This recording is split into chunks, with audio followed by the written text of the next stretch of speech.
इतनी तदबीर, और रब कहता है मेरे बंदो तू नमाज पढ़, मैं वादा करता हूं कि मैं तुम्हें जन्नत दूंगा, फिर नमाजें क्यों नहीं पढ़ते हो? बहुत गौर से सुनिएगा, मैं बहुत कम वक्त के लिए आया हूं। पहले भी मैंने कहा था कि मैं कसर 9 तारीख को निकाल दूंगा इंशाअल्लाह ताला, वो भी वादा नहीं है, इंशाअल्लाह ताला। ठीक हो गया तब कुछ बातें सुनी। मैंने बचपन से असदुल उलमा को देखा है, दौरान तालिब इल्मी से लेकर दौरान इमामत, खिताबत, हर मंजिल उनकी ज़िंदगी की मेरी निगाहों के सामने है। क्या जी इब्राहिम? जब ये नाबालिग था तब से हम लोगों के राब्ते में है। अरे वही मतलब समझ रहे हैं आप लोग, फिर क्या इशारा कर रहे हैं? हमने ये थोड़ी कहा कि बालिग हो गया।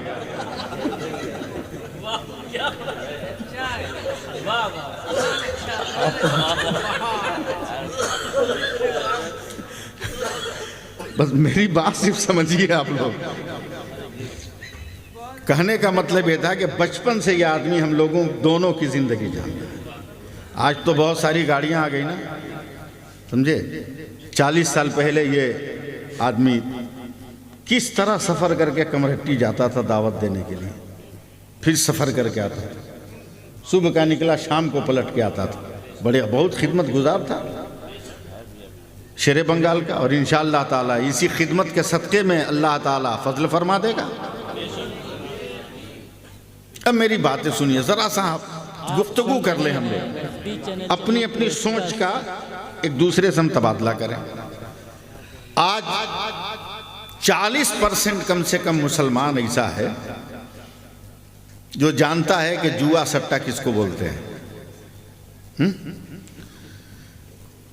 और पूरे दुनिया में सबसे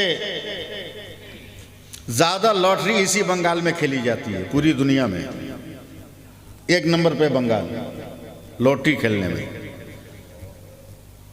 10 का 100, 1 का 10। पता नहीं आज तक किसी को मिला कि नहीं मिला, आज तक किसी को मिला कि नहीं मिला हमको नहीं मालूम, लेकिन धड़ल्ले से आदमी लगा रहा है।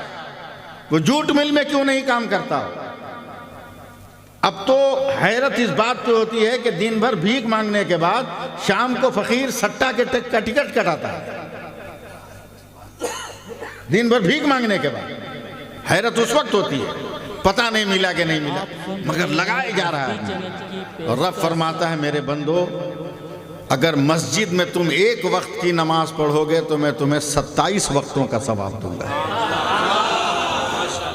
उसकी तरफ कोई नहीं जाता। तो तवज्जो के साथ मेरी बात सुनिएगा, इजाजत है कुछ बोलूं? हैं? वैसे आप लोगों से डर लगता है हमको, ये दुनिया पढ़े लिखे नहीं है तो हम कैसे पढ़ें? उस आदमी का भी पासवर्ड है मेरे पास, क्योंकि मैं देहाती आदमी हूं ना, मैं बहुत लोगों से करीब रहा हूं। ठीक हमारे घर के सामने एक तो धोबी का घर है सुरगाई शरीफ में, समझे? ऐसा आदमी बहुत कम मिलता है हिंदुस्तान में, ऐसा आदमी कम मिलता है हिंदुस्तान में। मिलिट्री मैन था, 1972 में रिटायर्ड हुआ है, अभी तक जिंदा है। हाँ, रोजगार वालों से ज्यादा पेंशन उठा रहा है। भारत के खजाने पर ऐसी लूट थोड़ी है। अंगूठा छाप, हप्पू बैठा नाम है उसका, अंगूठा छाप। मैं भी खेत खलियान वाला हूँ, फर्स्ट क्लास में ट्रैक्टर भी चलाता हूँ, बैलगाड़ी तो मुझसे अच्छी आप चला नहीं सकते। इस पे हंस के मेरा कुछ बिगाड़ नहीं लीजिएगा, इसलिए कि सरकारें सुरकाही खुद बैलगाड़ी चलाते थे, समझे? बिगाड़ नहीं लीजिएगा मेरा कुछ हंस के। फर्स्ट क्लास चलाता हूँ बैलगाड़ी। पूछ दूंगा इमरजेंसी में बैलगाड़ी कैसे रोकिएगा तो नहीं बता पाइएगा आप। ढलान हो और सामने खतरा हो, कैसे गाड़ी को रोकिएगा नहीं बता पाइएगा। सिर्फ बाइक चलाने से काम चलेगा? हैं?